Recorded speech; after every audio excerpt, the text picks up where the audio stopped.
Breaking news right now. The New York State murder trial against Luigi Mangione, the accused killer of the UnitedHealthcare CEO, is now set to start on June 8th.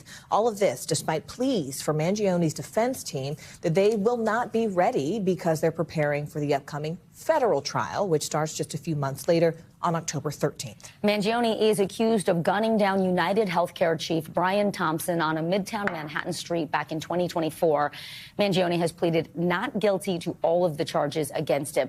We have with us today NBC News legal analyst Danny Cevallos now. So, Danny, as Mangione was leaving, no cameras in the courtroom, but people inside said that he spoke to the audience and he said 1 + 1 = 2. This is double jeopardy by any common sense. Is that true? Is double jeopardy at play here? And how tough will it be for the defense with these two trials starting so close together? Double jeopardy is probably not at play. And I say that because when you have the federal government and the state government, they are considered separate sovereigns, separate kingdoms. So double jeopardy typically doesn't apply. But the defense has made some ambitious arguments. Among them are the fact that New York has a separate statutory double jeopardy clause. And in the defense's view, if these cases are reversed, if the federal case goes first, then arguably maybe the state case after might be subject to double jeopardy. Statutory, not the Constitution. But either way, it is rare and difficult for any defendant to defend against two separate, simultaneously pending federal and state prosecutions of this magnitude. Which is interesting because federal prosecutors still technically have time to appeal that dismissal for taking the death penalty off the table. But how then, if they choose to use that option, would that affect the state trial?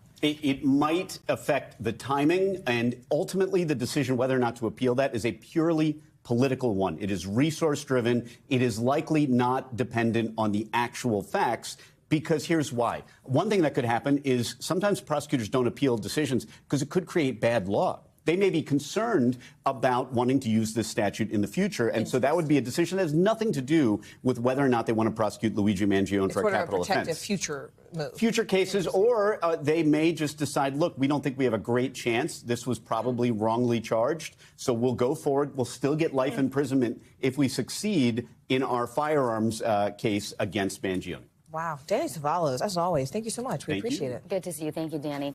We thank you for watching, and remember, stay updated on breaking news and top stories on the NBC News app or watch live on our YouTube channel.